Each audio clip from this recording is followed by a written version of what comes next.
Hey, it's Dan Harris in my office in New York City. We're testing this out. I've never done this before, so we're gonna try to do a live video Ask Me Anything session. While we wait for the questions to start coming in, let me give you a little tour of my office to show you how ABC News anchors live the high life. Take a look over there. It's just piles of boxes that my wife made me take out of the apartment to store here. A dead plant. This is my drum set from when I was a younger, more energetic and cooler person. I haven't played it in a long time. I love this. I wrote a book a couple years ago called 10% Happier, and Ron Claiborne, one of my co-anchors on Weekend GMA, decided to put out a competing book, 11% Happier. He held it up on the air. He said, if you're only going to read one book, do the math. As far as I know, this book hasn't sold. What else do I have here that I can show you? This is my favorite souvenir of all time. This is a watch, you can zoom in there, with the face of Saddam Hussein on it. These used to sell like hotcakes in Baghdad, where I lived for many months before the war began. Fittingly, since Saddam Hussein was such a brutal, incompetent dictator, this watch does not work. What else do I have here? Here's a picture of my baby when he went through an awkward stage of weight gain. He's slimmed down a little bit since then. And that's my wife. We were at a wedding and they took a picture. I like to hide my face when I'm next to my wife because she's so much better looking than I am. So the reason we're doing this, I'm going to go back over to my desk so we can. Oh yeah, by the way, I'm a serious geek. I have a standing desk because I'm a very fragile person, and my back hurts when I sit too much. So the standing desk has actually changed my life. If you have the option to use a standing desk, I highly, highly recommend it. I'm here to answer questions about a number of things. Meditation, which is obviously a huge subject for me, the subject of this book I wrote, 10% Happier. Also the subject of a new podcast we just launched on Friday also called 10% Happier, which is available on iTunes and also on abcnews.com. You can see the video version on abcnews.com or get the audio version on iTunes. I've got an app which you also called 10% Happier, which will teach you how to meditate. So meditation is a big subject. I can talk about what it's like to be a journalist, working here at Nightline, working at Good Morning America on the weekends. I can talk about parenting to the extent that I know anything after 15 months of being a dad. So whatever you want to ask, questions are coming in. Here's the first one. On occasion, do you still get small anxiety attacks? So let me give you background to this question. In my book, I talk about having a panic attack live on Good Morning America. That happened back in 2004. My job that day, I was filling in for Robin Roberts, whose job back then was she was the news anchor on the show. So I was filling in for her when, you know, the job of the news anchor is to come on at the top of each hour and read a few headlines. And I was just a few seconds into my shtick. I had filled in for her many times before, so I had no reason to foresee what was about to happen, which was that I was overtaken by this irresistible bolt of fear. My lungs seized up, my heart started racing, my palms were sweating, my mouth dried up, I just couldn't speak. And I had to quit right in the middle, and it was a really, really embarrassing moment. Many years later, I discovered meditation, which has really helped me with, I have had the I've had the trifecta of mental health issues, depression, anxiety, and panic. And I found that meditation has been very useful for dealing with all three. So on occasion, do I still get small anxiety attacks? I haven't had a full-blown panic attack in a long time. I think largely that has to do not with meditation necessarily, although meditation helps. It's a kind of a preventive measure. But to be honest, the bigger source of cutting down on panic attacks has been ceasing the use of cocaine. As some of you may know, about 10 years ago when I came home from covering war zones, including spending a lot of time in Iraq, where I got that Saddam Hussein watch, I got depressed and I self-medicated in a very stupid move with cocaine and ecstasy for a couple of years, and that's what produced the panic attack, and because it artificially raised the level of adrenaline in my brain. So stopping cocaine was a big way to prevent panic attacks. So I haven't had a panic attack for a while. This question, though, specifically asked about anxiety attacks. I still get anxious, absolutely. I don't think that meditation is a panacea. In fact, I think, part of the reason why I called my book and now my podcast and my meditation app 10% Happier is that I don't think there are miracle cures. I mean, I'm trying to counter program. Can I swear on the internet? No, I can't swear. Okay, I'm trying to counter program against the howling sea of baloney. You can put in another word for baloney if you want. That is the self-help industry, the $11 billion a year self-help industry that promises that you can solve all of your problems through the power of positive thinking or whatever. There is nothing that is going to solve all of your problems. I think meditation is great. It should join the pantheon of no-brainers like getting enough sleep, eating well, having good relationships in your life, maybe talk therapy if you need it, medication if you need it, exercise for sure. So I use all of those things, and it's really cut down on anxiety, depression, and panic. But yes, of course, we live in a universe that is characterized by entropy, chaos, impermanence, where we can't control everything in our lives, and so sure, I get anxious sometimes. So that's a long answer to a question. Now I've got a ton of questions here. My son is going to be a father to a baby girl in June. What advice would you give him? Here's something. Everybody, when I started posting pictures of my kid online right after he was born, kind of obsessively and perhaps annoyingly, I post a lot of pictures of my baby because I'm really not a big fan of selfies, so I just put pictures of somebody else on my feeds. The thing that everybody told me that I kind of wrote off as a cliche was enjoy every moment. People say that just like it just everybody was saying that, and I kind of ignored it because it seemed like a bromide, an empty bromide. But the fact of the matter is, I now know why people are saying it. Because childhood, your child's childhood, goes incredibly fast. While it may feel like torture in the moment when you're not sleeping and you're covered in poop and the child is screaming and you're feeling vaguely homicidal, the fact is they grow up incredibly fast. As an aside, let me just say, the other annoying thing about having a kid is all of the cliches are true. I hate cliches, but all of the cliches about being a parent are true. It's just the fact. So my advice to your son would be really do your best to enjoy everything that's happening as you raise your son. A lot of parents find reading books to kids to be really boring because kids' books don't have like a lot of interesting plot twists or anything like that. But there are ways to try to focus on the enjoyment your child is having, to feel the heft of your baby in your arms, and to realize that this kid is going to outgrow this very quickly and to enjoy it while it lasts. I don't think you can enter some sort of permanent state of present moment awareness and enjoyment. That's too much pressure to put on yourself. So enjoy every moment is too big a request. Enjoy as many moments as you possibly can. Try to make it a habit to just notice when you're trying to, run through your to-do list or check your email in the middle of an interaction with your child, and to let that go and go back to actually dealing with your kid, no matter how boring the voice in your head is telling you this moment actually is. I apologize for the overuse of cliches. Unfortunately, in this case, it's unavoidable. Question number 3. What is it like being a dad? I'll be honest with you, it's the coolest thing that's ever happened. My wife and I went through a long infertility struggle. We didn't think we were going to be able to have a baby. We were given pretty strong indications that it wasn't going to happen. It was hell for her, and it was hell for me to watch her go through hell. And the fact that we have a baby is overwhelmingly and unspeakably awesome. And I do my best not to take it for granted. It is very easy, though, even if you are a daily meditator, to take things for granted. And so I've just tried to make it a habit to realize that this kid is a little walking miracle, and to enjoy that as much as I possibly can, even when he's urinating on my foot or trying to destroy whatever I'm eating or whatever. Interestingly, here's another thing I've learned about being a dad is these children are little karmic torpedoes aimed directly at your head.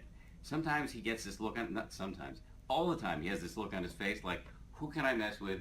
What can I destroy? And I realize I know where that look comes from. That's my face.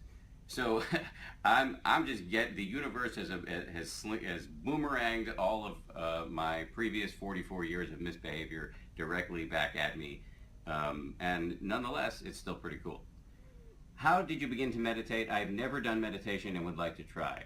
Um, I always assumed that meditation was for hippies and freaks and weirdos and people who live in a yurt and are really into aromatherapy and Cat Stevens and John Tesh and like make little, wear little finger symbols and things like that. What convinced me to try it was learning about the science. There's now an explosion of scientific research that's really in its embryonic stages, and I don't want to overhype it. That sometimes it gets overhyped, I believe. But I think it's safe to say that the science strongly suggests a long list of really tantalizing health benefits, like boosting your blood pressure, reducing your blood pressure, boosting your immune system, and literally rewiring key parts of your brain that have to do with well-being and self-awareness and compassion and stress. So when I learned that, I just decided to give it a shot. Now there are all kinds of meditation. The word meditation is a bit like the word sports. It can describe a whole range of activities.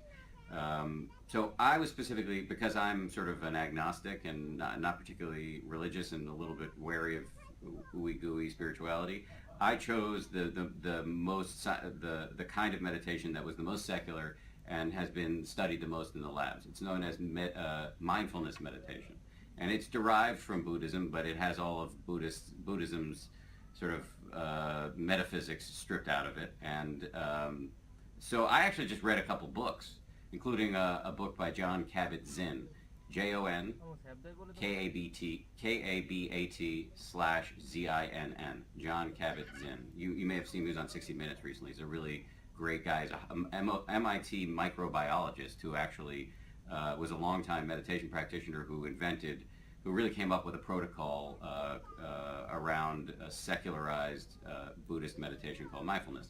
So I read a few of his books, started doing it. I started with 5 to 10 minutes a day, and I'm not gonna lie to you, it sucks. It's hard. The whole goal is to try to focus on your breath for a few nanoseconds at a time, and then you're gonna get lost. And then the game is to notice when you become lost and start over and start over and start over and start over. And every time you do that, it's a bicep curl for your brain, and it shows up on the brain scan. So sorry, I just got distracted because somebody told me there were 16,000 people watching. That's awesome. Hello, 16,000 people. So that's what I did. I started to read and I started to do it. I've now come to realize, after I wrote 10% Happier, I got a call from a really good friend of mine, a guy named Daniel Goleman, who wrote an amazing book called Emotional Intelligence. He's been meditating for like 50 years. He's part of a whole set of people who are around in their late 60s, early 70s. They're known as the Jew-Boos. They're the Jewish Buddhists, and they're very influential on me. And so Danny called me up and he said, good for you, the book is doing well, you've got a lot of people excited about meditation, but what are you doing to actually help them meditate? I had put some meditation instructions in the back of my book, and I thought that would be enough. Danny's point was, it's not enough. So what I've now teamed up with a bunch of my meditation teachers to start an app to teach people how to meditate. It's called 10% Happier. You can find it in the Apple App Store or whatever. And if you don't have an Apple phone, you can go to 10percenthappier.com and get a version for your Android or whatever. And it really is, we call it 10% Happier Meditation for Fidgety Skeptics. And so it's designed to give you short daily doses of meditation. It starts with every day you get a video clip of me having a fun discussion with a meditation teacher, and then you get a short guided meditation from somebody who actually knows what they're talking about, i.e. not me, an actual teacher. And so we found that people have found this to be a really good way to get started. And you can get started for free on the meditation app. It's the first 7 days are free, and frankly, if you go through those first 7 days, you'll be up and running, and you don't need us anymore. You don't have to spend any money. My one advice, if you're looking to start meditating, is it should be cheap or free. This just shouldn't be some big expense for you. It also shouldn't take a ton of your time. It shouldn't be something that you're adding to your to-do list that is further stressing you out. That kind of defeats the whole purpose. All right, what's the best time to meditate? Do you meditate morning and evening? I have a crazy schedule. On the weekends, I I'm up at 3:45 in the morning anchoring Good Morning America, and during the week I anchor Nightline, and when we go live, as we'll go live tonight, it's at 12:30 at night. So my schedule is all over the place. I have a baby at home. I travel a lot to give speeches and to do stories. So I can't set one time to meditate, and so I just do it when and where I can. So that means in my office, in my bedroom. We have a meditation room, believe it or not, here at ABC News. I do it in the back of cabs, on airplanes, in hotel rooms, wherever, in chapels and airports, wherever I can. I think it's great if you have a less ridiculous schedule than me to set a time, because then it can become a habit. And you should just do whatever works for you. If you're not a morning person, don't try to force yourself to do it in the mornings. Do it in the evenings, right before bed, right before dinner, when you pull your car into the driveway, right before you go into the house, if you got kids and it's going to be noisy. I think just fit it into your life when and where you can. Don't be overly dogmatic about it. Give yourself some flexibility. This question hasn't been asked, but I'm going to answer it anyway. People always ask the dosage question. In other words, I think people want to know, what is the least amount of meditation I can do to get the advertised benefits? Scientists have not answered the dosage question, but I've asked a lot of scientists and meditation teachers, and the consensus seems to be 5 to 10 minutes is enough, especially to get started. And so, I think people often say to me, there are a bunch of excuses people give me about why they can't meditate. One of them is I don't have enough time. I don't care if you have 37 jobs and 45 children. You have 5 to 10 minutes a day to meditate. You definitely do. And the other thing I would advise is to apply what I call the accordion principle, which is if you have a super, super crazy day, just do 1 minute. Just do 30 seconds. I think it's the dailiness that is a huge source of the power of meditation. It's that daily collision with the jerk in your head that allows you to fend off its terrible suggestions. Eat the 18th cookie. Say the thing that's going to ruin the next 48 hours of your marriage. Those are the kind of suggestions the voice in your head is offering up all the time. And that daily collision with it, that daily practice of sitting down, closing your eyes, and seeing that you are insane, because we are all insane, our minds are out of control, really helps you to not be yanked around by your thoughts, urges, and emotions. Okay, what's it like to work at GMA? I'm a junior in college looking for internships. You should apply for an internship. We take internships at GMA and all through ABC News, and it's awesome. These people get to do really cool work. I specifically work on the weekend edition of GMA, and it's phenomenal. It's one of the best parts of my life. If you've watched the show, you may have noticed that we seem to be having a lot of fun. I'm happy to report that is not fake. We actually like each other. My co-anchors and I are in touch and texting all through the week when we're not together. I miss them when I'm not with them. These are my actual friends. We hang out outside of work, and when you see us having fun on the set, that is, I'm happy to say, the real deal. We are having a lot of fun.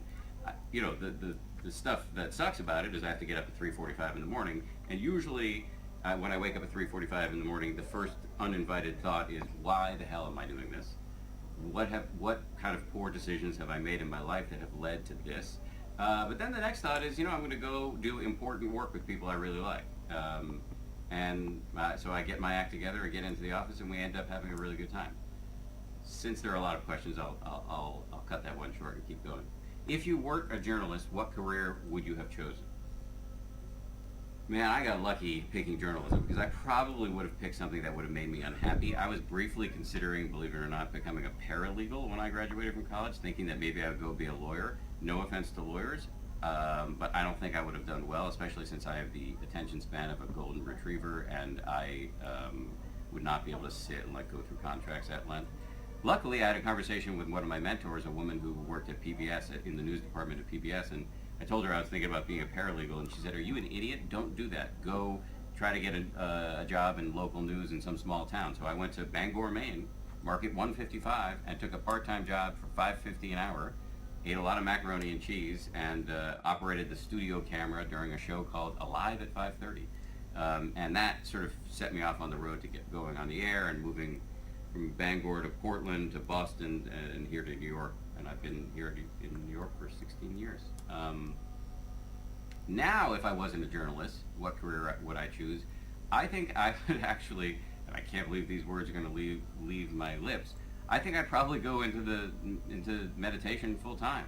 I don't know enough about meditation to teach it, but I might, if I weren't working in journalism, want to learn enough to become a teacher and also to become and to improve my own practice.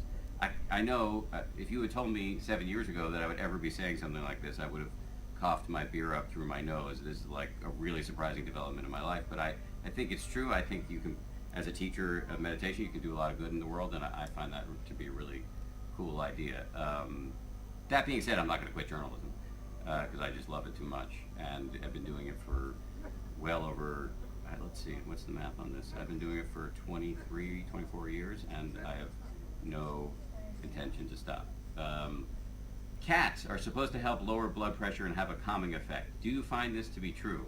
I didn't find it to be true last night when one of my cats, Ruby, was running around the apartment at 1 in the morning screaming, and I know waking up the neighbors below because she was like zipping around the apartment in a way, like galloping. The cat can't weigh more than 8 pounds, but when she gallops, it makes a lot of noise, and plus you add the howling on top of it, and I wanted to put her in the trash chute.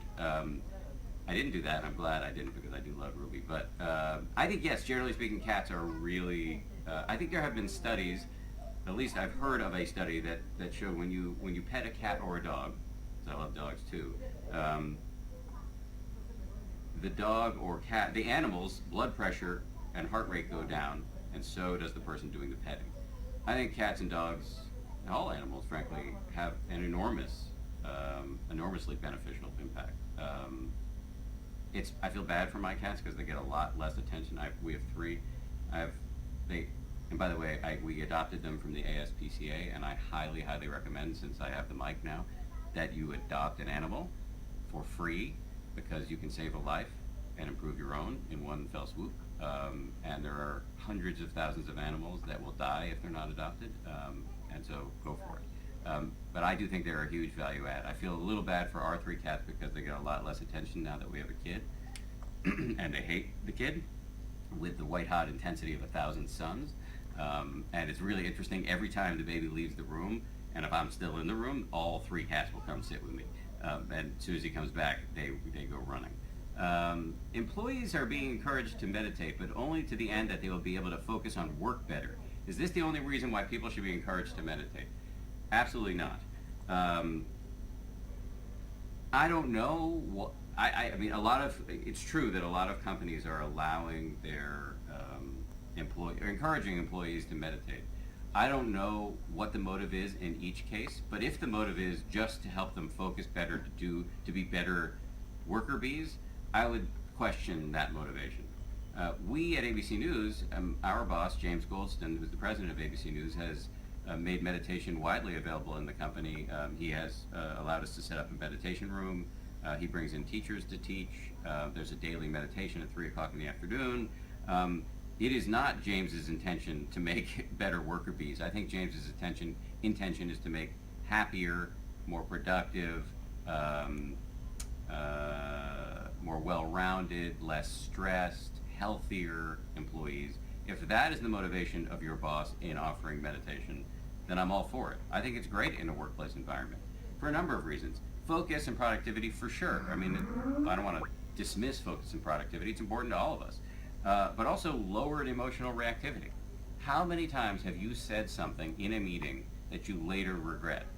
The whole thing, one of the whole thrusts of mindfulness is that you should have this increased self-awareness so that when you're starting to get angry, you might notice, oh, my chest is buzzing, my ears are turning red, I'm having a starburst of self-righteous thoughts, I'm getting angry. But you don't necessarily have to say the thing that is going to embarrass you in front of your boss or going to throw you into a shame spiral for 48 hours. That is the value add of meditation, in my view. And so I think that should be the motivation, for one of the big motivations for employers. I also think lowered stress is a big deal. People get a little weird when you talk about lowering stress because a lot of people, myself included, believe you need stress to be effective. And I think that's true to a certain extent. Well, you need a certain amount of stress and plotting and planning in order to be great at whatever you do. But we tend to make our suffering worse than it needs to be. And what mindfulness helps me do, at least, is draw the line between useless rumination, useless stress, and what I call constructive anguish. And so I think if that is what your employer is helping you do, they're doing you a favor. Only two more questions here. My 12-year-old daughter gets panic attacks and I'm considering meditation. Do you have any recommendations how to start introducing her to meditation? People ask me a lot about how to get their kids to meditate. My first piece of advice, well, first let me just say this. I'm not an expert, so you should take what I'm saying with a grain of salt. But my first piece of advice, and you may not want to hear this, is that it's hard to have a mindful kid if you are not a mindful parent. So you should learn how to meditate and lead by example here. Maybe do it before you introduce it to your kid, or do it with them at the same time and make it a fun activity. In fact, I was just emailing with a very successful finance guy last night who I know who's actually taking meditation lessons with his kid as a bonding experience. There is some early research that shows it can really help kids with things like stress and also academic achievement. I wouldn't expect it to be a silver bullet, but I do think it could possibly help. Depending on where you live, I would do a Google search for meditation teachers who teach to children. Most regular meditation teachers will also teach to kids. And on my app, the 10% Happier app, we're going to start doing programming directly for kids and parents. So, but that's not up there now. But I do think you should be able to find a teacher in your area. Also, there are some good books out there. John Kabat-Zinn, who I mentioned before, Jon, last name is Kabat/Zinn, has written a book about mindful parenting, so that you can go on Amazon.com and look for books about teaching kids to meditate. Final question, because I've just been yapping for a long time here. I would really love for you to recall the very first time you ever tried to meditate and how you were able to block everything else out. I love this question for a bunch of reasons, but primarily because the end, how you were able to block everything else out. Embedded right there, and I mean no disrespect to the person who asked that question, is a deep and widespread misunderstanding about meditation. You do not need to block everything out. You do not need to stop thinking. Do not need to float off into the cosmic ooze. That is impossible unless you're enlightened or dead.